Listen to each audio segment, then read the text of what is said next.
Yaga yo, yaga yo, yaga yo. Brown bike, we're outside again. And today, guys, I want to bring up a topic. Might be a bit of a controversial one. And for me, I don't know what it is yet, but I just feel like the CBT is a scam. I think they need to change it. And this is how I feel that it needs to be changed. So before I even go into that, I'm going to talk about what the CBT actually is. So the CBT, it came out in look at this idiot.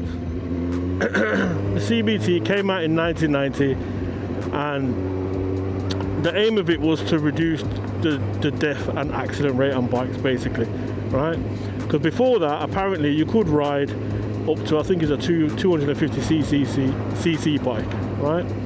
So anyway, they brought that out, and when it come out, apparently the rate of accidents and deaths on bikes drastically dropped. Okay, cool. So the CBT lasts you for 2 years, but it has restrictions. So the restrictions are, you can't go on motorways, you gotta have L plates front and back, you can't ride anything up to, anything past a 125, and you can't carry passengers, right? I think I've got all of them now, right? So you do the course, so it consists of, 5 elements, A, B, C, D, and E. Once you've done that, if you complete that satisfactory, you get your certificate signed off, and if you haven't gone and done your full license by then, you got to come back and do it again, right? Now, my thing is, there's loads of people that every 2 years they just keep coming back to do the CBT, right? So I don't know, now it's probably about 160, 170 quid, some places even 200 quid every 2 years. Some of these guys have been riding for a long time, very seasoned on the road, right? So my thing is, if that's the case, this is how they should do it, because I think it's ridiculous that they have to keep coming back, doing the exact same course, doing the exact same elements all the time.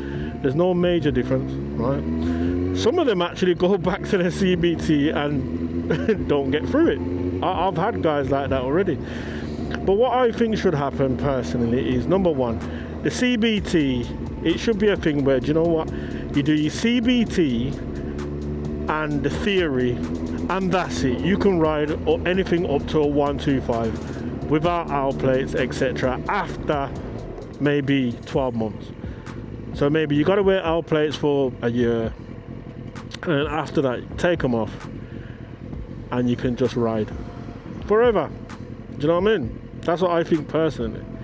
And the reason why I say I think they should do a theory is because when we're doing element D, remember, typically the course is a day in it. Do you know what I mean? So when we're doing element D now, we're not doing every single road sign and all that sort of stuff in it. Do you know what I mean? It's not that deep and intense.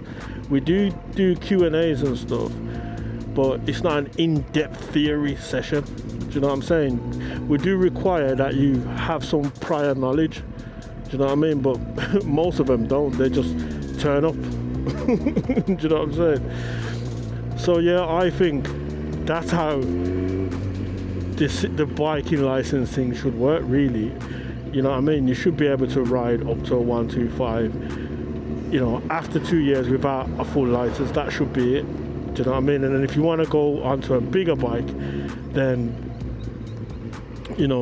go and do your practical test and keep it moving. And even with the full big bike license, to me personally, if you've been riding a 125 for a couple of years at the very least, I don't think you should have to go and do mod 1 and mod 2 like that again. I think that what you should be doing is maybe like a day's training on a big bike, and then the next day you do an assessment on the big bike. Do you know what I mean? I think it should be 2 days and then you can ride anything, because personally I'd say the the bigger bikes are easier to ride. They're much more stable, much more manageable and stuff. And it's not that deep. However, it costs a lot of, it turns over a lot of money, innit, the bike licensing thing. Do you know what I mean?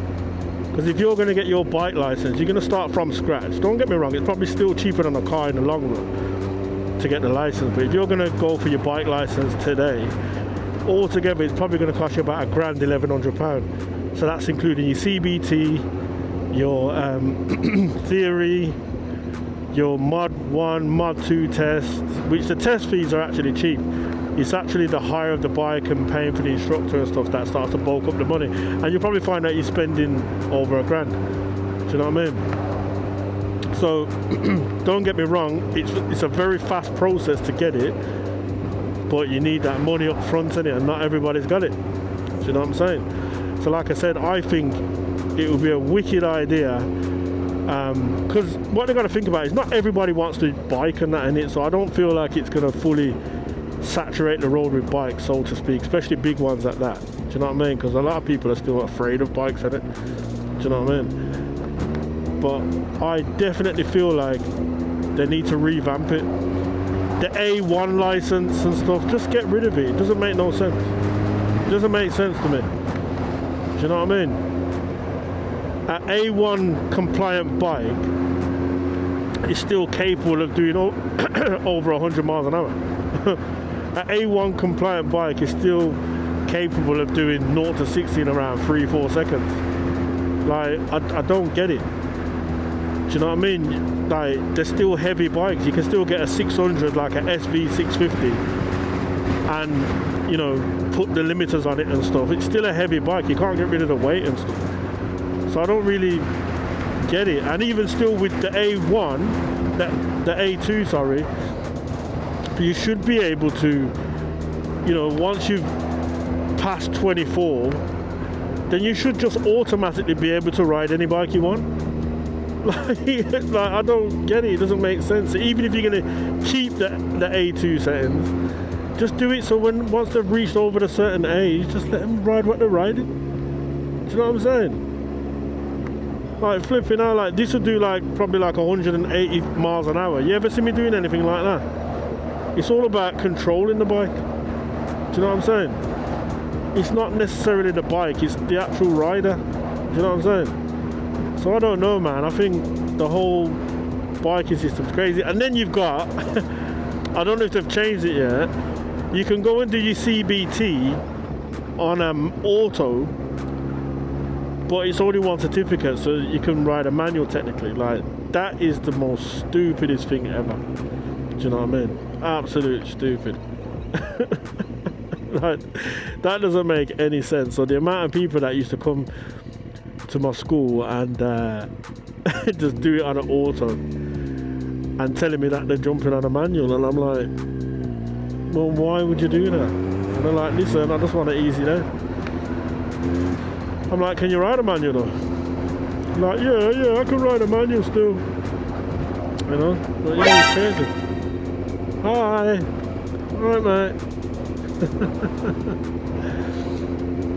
But yeah, it's crazy, man. Absolutely crazy. But yeah, what do you think about that, guys? What do you think of the biking licensing rules and the structure of it, man? What do you think can be done to change it, make it better, make it make sense? Do you know what I mean? But yeah, anyway, don't forget, guys, if you like it, like, comment, subscribe, share. Look at this idiot.